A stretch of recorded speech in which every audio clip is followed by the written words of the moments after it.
Ladies and gentlemen, heels and heelettes, welcome back to another episode of Blunt Impact. I am your boy Chris G, joined once again by my tag team partner, the three-time, three-time baby-making champion Ness.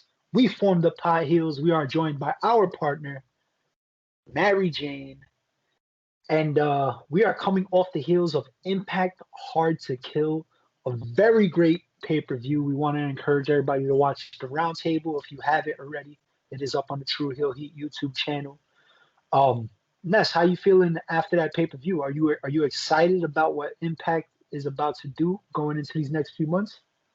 Hell yeah, man. Hard to Kill was great. I feel that this episode of Impact was great as well, following Hard to Kill. And a lot is unfolding. There are some endings, there's some beginnings, and I just want to see where it takes us. I'm down for the ride, man. I'm gassing up the pacer, like old Marty would tell Cole, and let's go. Let's take the ride, man. Yeah, so before we get into this packed episode of Impact, we want to remind everybody at home to like, share, comment, subscribe, show the love. We will show love back. It is the True Heel Heat way. We also want everybody at home, if you're smoking with us, we're going to count down to one. We're going to light our blunts that we've been waiting damn near all day to smoke. So we hope everybody enjoys that first inhale just like we do. Ness, are you ready? Yes, sir, I'm ready. All right. We're going to start at 3, 2, 1.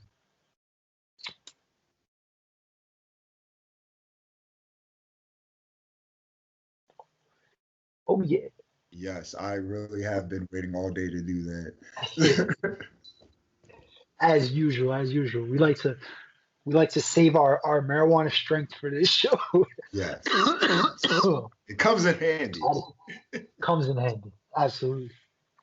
So we are starting off with the new announced team. They started at Hard to Kill. Is Matt Striker and D'Lo Brown had a pretty good first night together. So I'm looking forward to them doing commentary in the future. We're going to start off with Eric Young and Rhino having a match. Okay match. It was physical but slow. Afterwards, we get a post-match beatdown. Eric Young wins. They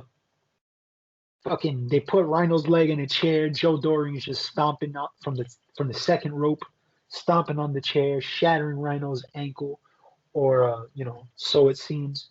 All the refs from backstage try to stop Violent by Design. They're beating up Cousin Jake, who accompanies Rhino.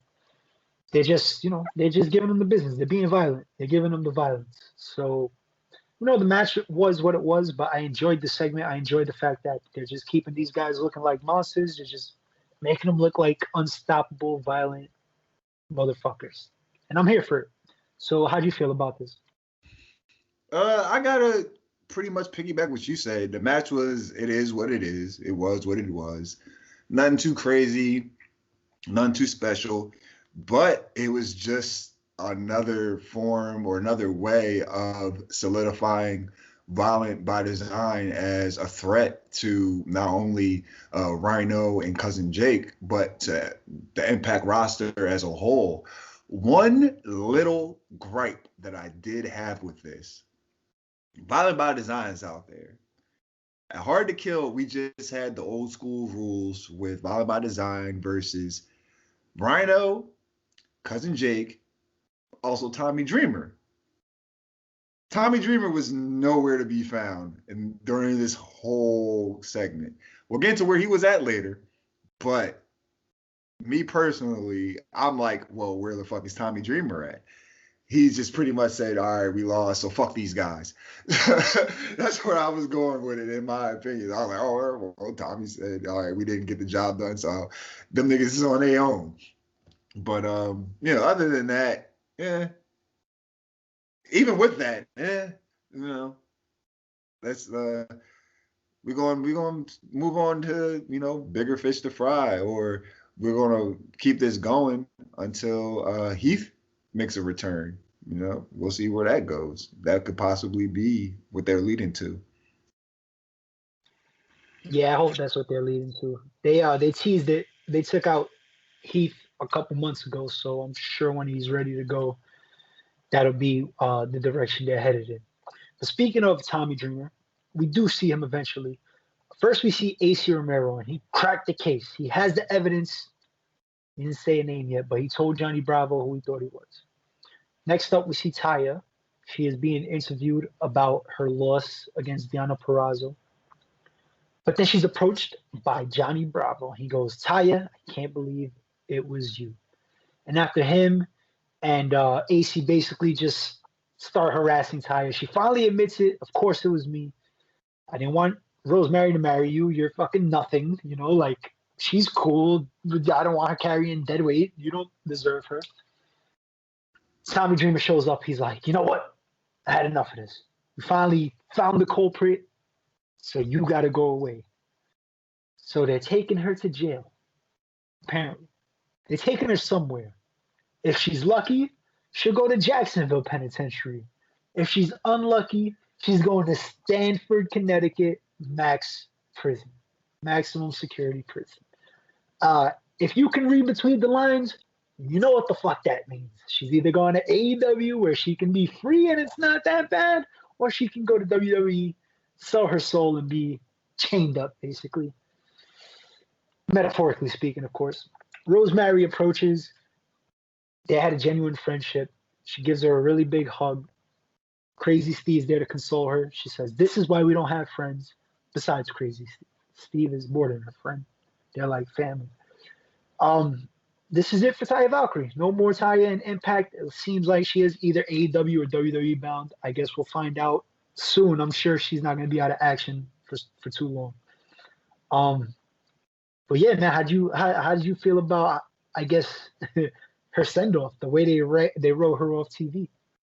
This was perfect. If you guys have been paying attention over the past couple of weeks, I've been running down Larry D, Lawrence D, as someone of white privilege based. Even though he's locked up for supposedly, allegedly committing an attempted murder, he didn't. At the end of the day, he didn't. He wasn't an accomplice. That's a whole nother story. But the mastermind behind this was exposed. The case was cracked, solved. It's closed. So, it was just, I don't know. It was just like, I want to say it was perfect. It was perfect to be Taya. Because one, Johnny Bravo's a jackass. Two, you could see their interactions throughout the whole, like from Wrestle House to the wedding. She just hated his guts. So it made the most sense for it to be her. And for when her contract is up in real life, now she's going to jail on Impact. I just think that there was no better way to work the storyline and to work the finish to the storyline. It's just perfect. And then I really enjoyed them, Rosemary and Taya, embracing each other as on her way out. That was, again, they had a genuine friendship, genuine partnership where they were there for each other. And it was just different to see Rosemary vulnerable. The demon assassin, she just looked heartbroken. Then Crazy Steve came over. They went back to, she's like, all right, I'm the fucking demon assassin. I gotta get it together. Let's go do this. So I just think it was all perfect. I'm ready to see where I personally, I would love for Taya to stay in Impact, but she's done all you can do in Impact, longest reigning Impact women's champion or Knockouts women's champion. Like what else can you do from there? her stock is through the roof, and she can definitely be an asset to either AEW or WWE. I just rather see her in AEW because there'll be a lot more freedom than her in WWE as being a part of what they want her to do instead of her being able to present herself. So, but we'll see where that goes. She goes to NXT. She should be all right. She goes to the main roster. I'm probably not going to watch, and I'm probably not going to see it outside of pay-per-views. Yeah, I hope she goes to AEW. I think they could really use her too. They kind of need another good hand that could be a strong heel or a face. Either way, But they just just somebody need that could put on. more stars in the women's division. Like they Yeah, have period. good Yeah, talent, but they just need more that they can showcase. yeah. Taya would be a good fit. I wasn't a fan of the whole Larry D thing, but if this was the plan Because he did all shoot the along, nigga. He shot him. Oh, I thought we yeah. shot the ring rust. Like, okay. Like, what the fuck? And he gave her the But gun. I mean, if she this was gave him all the gun. Yeah, that's cool and all, but he still shot him. Like, he should be if locked this up. was if this was all just to get to Taya's exit, I think it was a creative way to write her off. Yeah, You he'll know, probably be back next. yeah. Right. We'll see Larry D next week or Lawrence, either one of them. Yeah. Maybe next week we will also see Matt Cardona because we see him this week and he has an interview and he talks about why he's here in Impact Wrestling and he's here for opportunity, which is perfect because he had an opportunity against Ace Austin, who was also interviewed with Madman Fulton. And he's talking about basically how Matt Cardona beating him was bullshit, was ready, he was preparing for the X Division match. Out comes Josh Alexander out of left field, but he interrupts, basically says all you do is talk, why don't you back that shit up in the ring? Gets beat up by Madman Fulton and Ace Austin, but out to make the save is Matt Cardona. So we will have a tag team match next week between Ace and Madman Fulton versus Matt Cardona and Josh Alexander. Not bad. Are you excited for the match? Yeah. I like the talent in this match. I think they all can definitely put on a great performance. I'm liking, well, really in a singles run because he's in a tag match. But I want to see where the singles run goes for Josh Alexander. You know, Ethan Page leaving the company. They're gonna push him. Like he can definitely be a major star, in my opinion. Is his in-ring ability, his in-ring work is top notch. Maybe more of a little bit of a character. Who knows? But I know that Josh Alexander can definitely be probably even Impact World Champion at some point. But Matt Cardona, I want to see what he does. All eyes on him, the newest addition to the Impact roster. Ace Austin, the current Super X Cup winner, I think he's about to get a shot, probably about to get the X Division title again.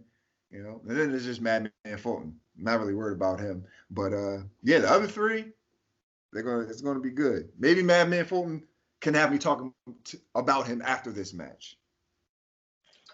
Yeah, I hope Madman shows something because I could see a little potential in him. He's a big dude, he's powerful, he can do some cool shit, but we got to see a little bit more out of him. The character, the personality is starting to come out a little bit. So I have a little faith in him for 2021. Next up, we have Fire and Flavor, and they are with Tennille, Dashwood, and Kayla with a K, and they're trying to get a celebration going, but they need sponsors. They broke. Somebody stole their money. So they're looking for fucking anybody, basically. Anybody with money, they're trying to offer in packages. It doesn't matter who you are. Johnny Swinger's trying to get there, but like he's trying to have a threesome still, and they're like, bro, get the fuck out of here. You're creepy and old. You stole my fanny pack, which had the money in it, which means you stole the fucking money. Then Fallah Bah comes out of nowhere. And he's like, listen, I want my money because that was my money in the first place. Then Brian Myers comes out. He's not buying into the fucking celebration either. He doesn't want to celebrate with them. Uh, he talked shit to Baha, and they set up a match. Havoc and Nevaeh appear, and they have the option to stay the fuck home with their cats and watch the celebration. They are not invited. Even if they want to sponsor it, nope. Stay your That ass was the home. copper package. The copper package. The copper package. There was four packages. There was the bronze, the silver, the gold, I think, and then the fucking copper. They got the copper package. No, it was the silver, the gold, Gold and platinum. and the There platinum. we go. And they gave them the copper. Underhand shit. You also have a match with Brian Myers, Falaba. Nothing crazy at all. Myers got poked in the eye, hit a low blow, and then, whatever. This match was just there. What do you think about? I'm not even gonna ask you about fucking Brian Myers and Falaba. Bro, What do you think about the going to Fire actually Flavor? talk about the match, but it was going to be quick. All it was Fowler Bob having all of the offense until the low blow, and then that weak ass clothesline that he's been beating people with. I hate that shit. Oh my God! I totally remembered. I just remembered now that I forgot to bring that up on the round table because that shit is bothering me. It's not even a clothesline from hell. It's not a No, that's why I'm like clothesline number 6 in the creative move set for 2K. Yeah, Literally. like, this Clothesline number 6. No, but you know what? But like this, I don't mean to go on a rant, but that's like something I'm seeing in wrestling in general, especially because I've seen it in Ring of Honor. Like I've seen a nigga win the match with a regular drop kick. A regular drop kick. He won the match.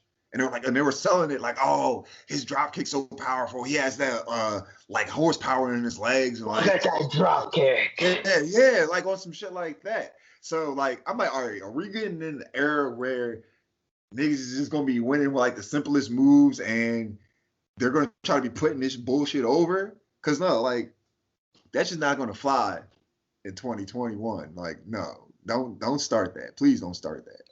What do you think about the Fire and Flavor trying to get people to buy this, sponsor their celebration? Oh yeah, that was fucking great.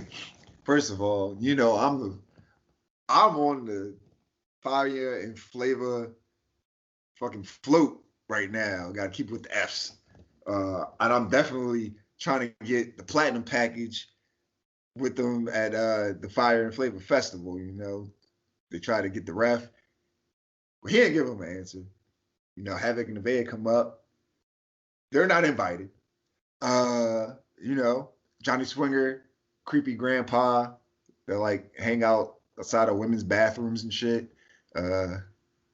Yeah, he does what Johnny. He was swinging like how Johnny Swinger swings. But I want to see where they go with this. Like if they're going to continue to actually like do a real festival and they're not just like bullshitting, just talking about it. Because that's going to be a great segment for them. They got this flair to them. This is definitely. I'm so happy that they are our Knockouts Tag Team Champions. Fire and Flavor, Kara Hogan, Tasha Steelz. Wow, much love to you, ladies. We will have the Fire and Flavor Fest next week on Impact. Next up, we have Kimberly, and she is tagging with Susan, who it took me a couple weeks because I'm just high and stupid. Yeah, sometimes. you like that. You like that. She is basically an Asian Karen. Yes. Complaining about everything and just good, funny shit. She's just a funny character. Versus Jordan Grace and Jazz. Okay match, nothing crazy. Susan's getting beat up most of the time. Jazz gets hit by Deanna though. We have a dirty finish. Kimberly gets the roll up. She pins Jazz. Just another tag team match that was just there for me. But I guess, maybe building up Lee and Susan to be a tag team. I know. What do you think about Susan? All right, so here's my pro of this match. I enjoyed it. Enjoyed the tag team. Actually, Jazz and Jordan Grace should take another shot at going after the tag team titles. I think they work great together. And they alluded to that during the match where Jazz had instructed Jordan, to come in the ring. I forgot who it was. I think it might have been Karen. Karen. Might have been Susan. But they just look like I want to see them. I still want to see them tag together. Also, the character work from Susan. First of all, did you see the part where she was talking shit to Jazz and she's like, I know my rights. Like, if you ever, yeah, that shit was like, I'm like, yo, did she just say I know my rights? Yo, this bitch is wild. That shit was hilarious. But like, that was like the best part of the match. Now, here's where I had an issue with the match, the finish. Deonna Purrazzo is on the apron, right, like literally right next to the ref, and he doesn't hear, witness, see none of this go on. It's like all you got to do is move your peripheral, and she's right there. You definitely seen all this shit happen. But, maybe if they were like a little bit further away from each other, I wouldn't be nitpicking. But overall, it was a decent match. The finish was good because it keeps Jazz strong. It gives this new character in Susan, because we already had Su Young, we already had Susie, now we have Susan. So Knockouts tag division, or just Knockouts division, is doing wonderful things. Kudos to all these ladies involved. Yeah, I'm glad to see Jazz come back. For at least a few more matches, hopefully. Yeah, it would make sense to make them a contender for the tag team championships sooner rather than later, just to get some more credibility under Fire and Flavor's belt, I think. Yeah. Next up, we have Rohit Raju. He approaches Scott D'Amore finally backstage. He was trying all day. Finally sees him. Then in comes TJP with the belt over his shoulder.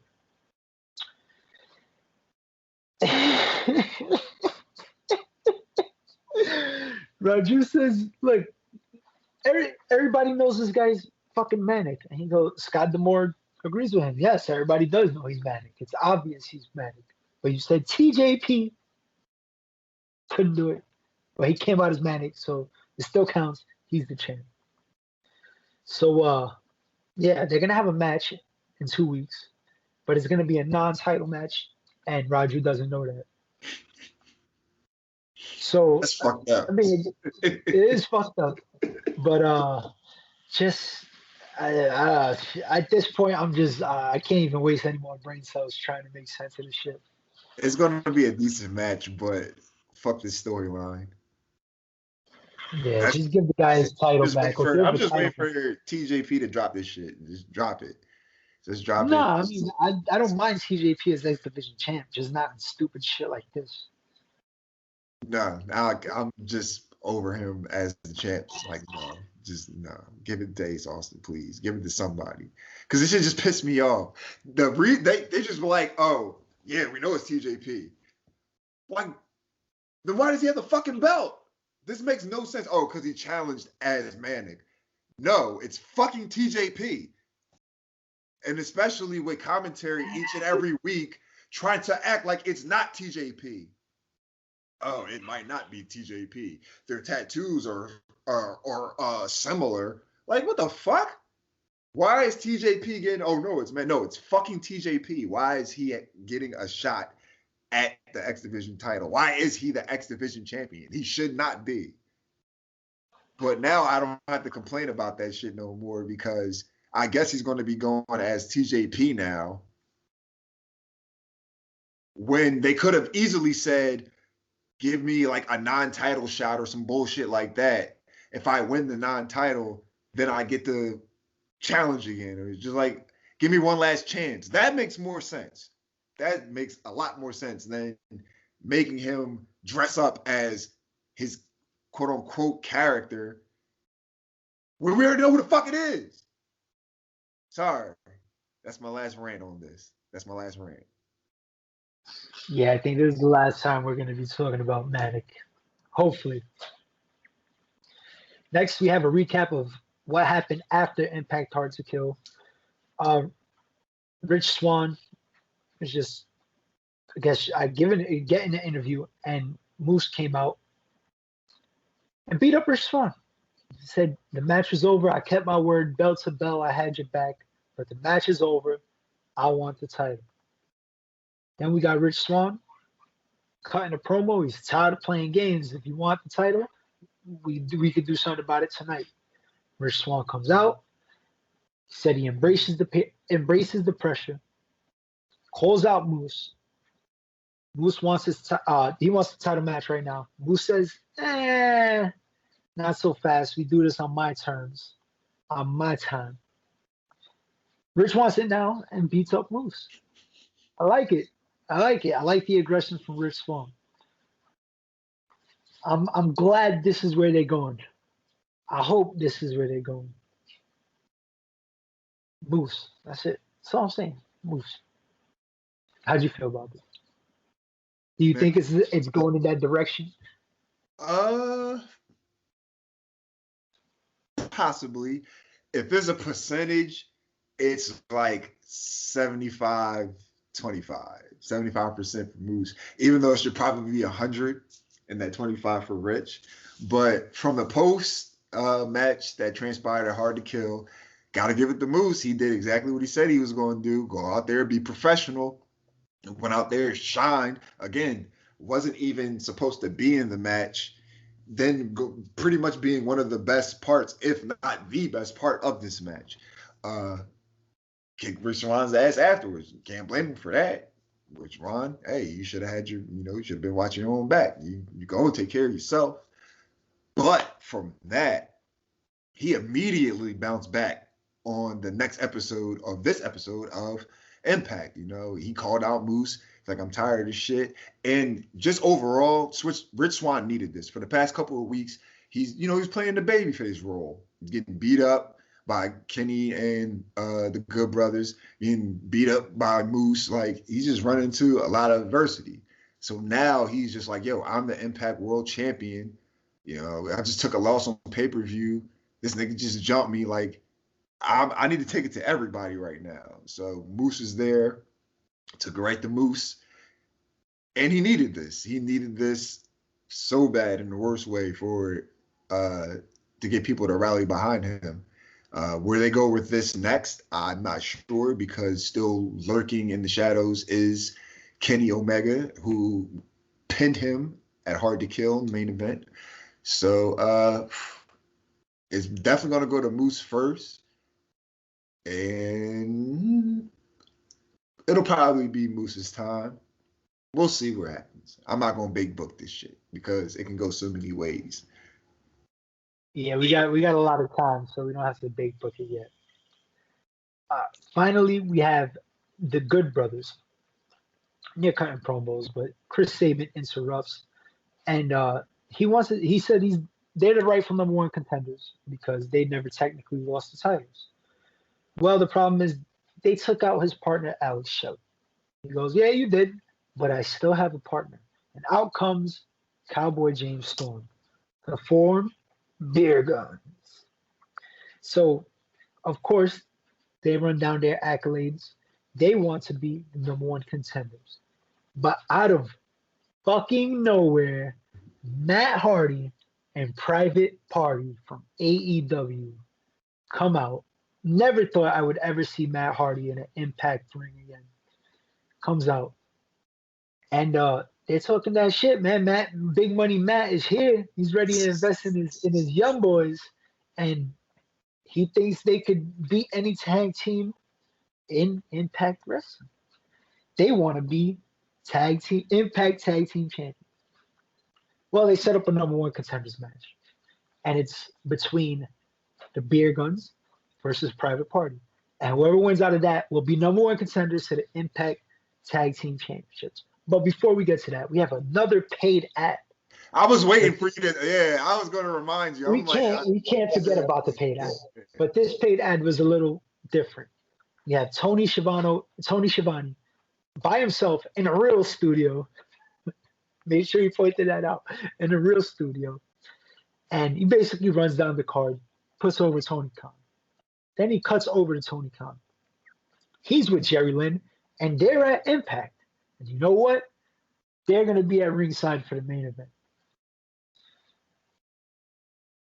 By the way, he's still paying for the ads. Not only did he pay for the ad this week, he paid for the ad next week in advance with cash, money out of his wallet. It was only Just $200. That's disrespectful as shit.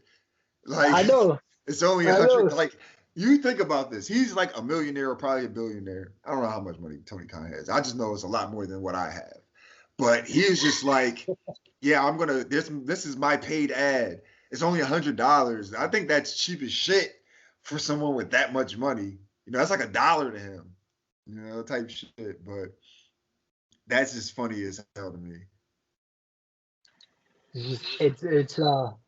It's good. I like how they keep kind of like changing it up every week. Yeah.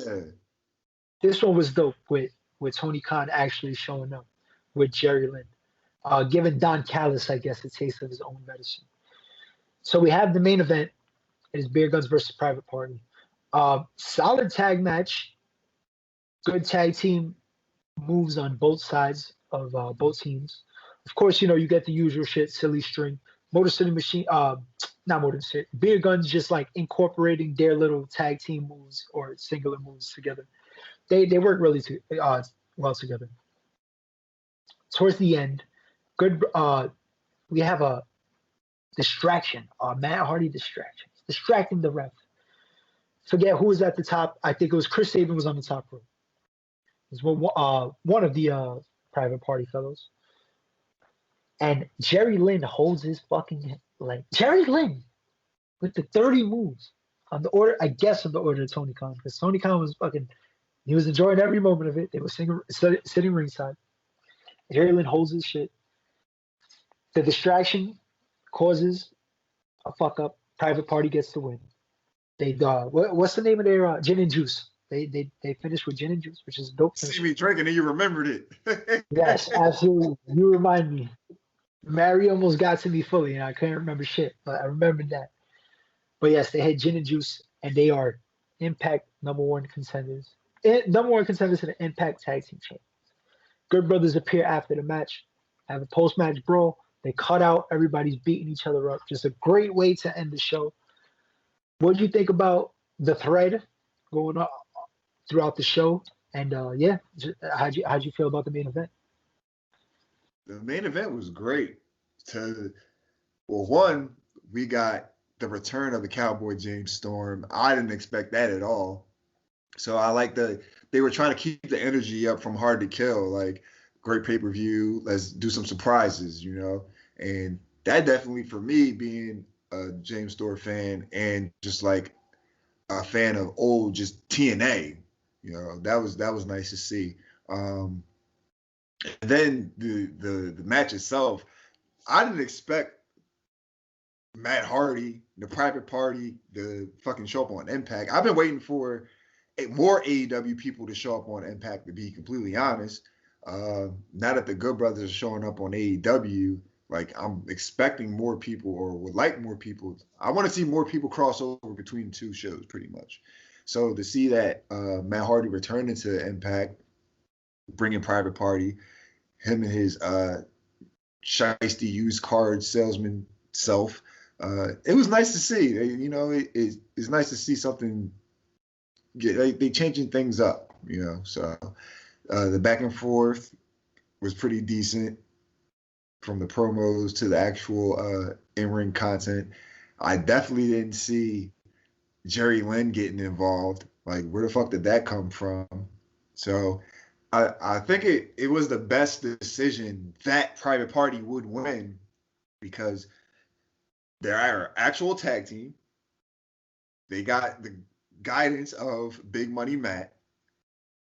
And because Chris Sabin and James Storm aren't a real tag team. So, like, they could have went with them, but it would just make more sense for Private Party to go and get the win. And they did. So, overall, it was decent. Then the post-match brawl, you know, which was funny. What was crazy about that is Chris Sabin, James Storm started, when Chris Sabin starts fighting Private Party, when it was Jerry Lynn that did it. He could have just jumped in the crowd and went after Jerry Lynn.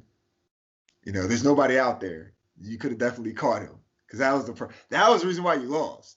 That's what you should have went after. but that's neither here nor there. Yeah.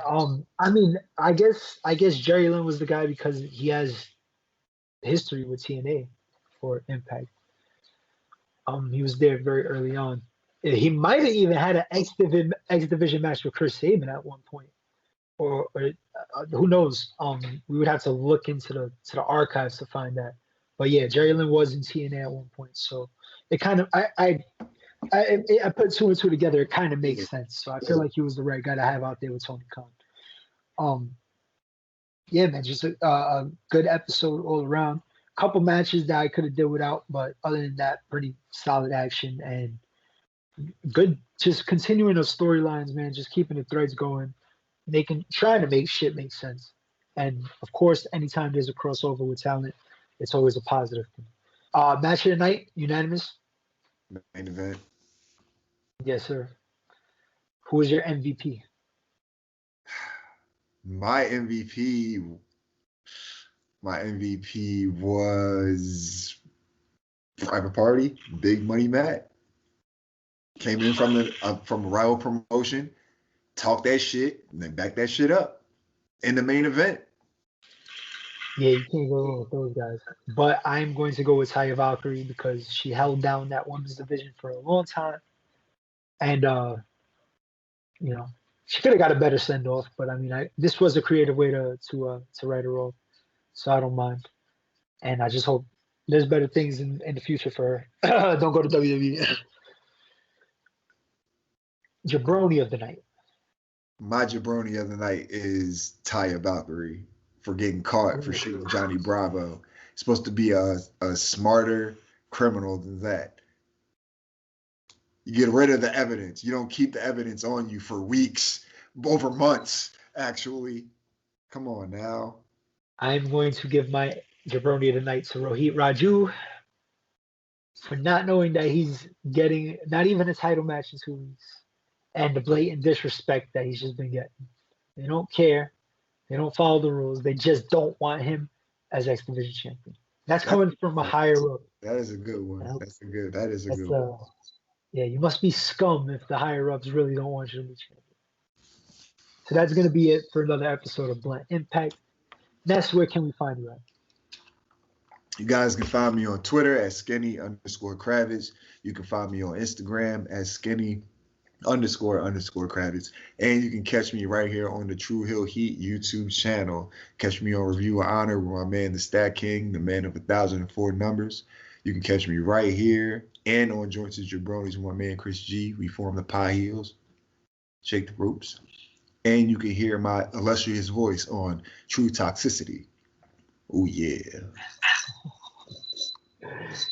Yeah, you can find me at True Hill Chris G. You can find me right here on Blunt Impact, Joints and Jabronis with the 3-time baby making champion Ness. Wednesday Night Warriors with my man Romeo Anthony Colon. True Toxicity, where you can hear Ness's illustrious voice. So for the 3-time baby making champion Ness, for our co-host Mary Jane, I'm your boy Chris G. We'll see you guys next time. Peace.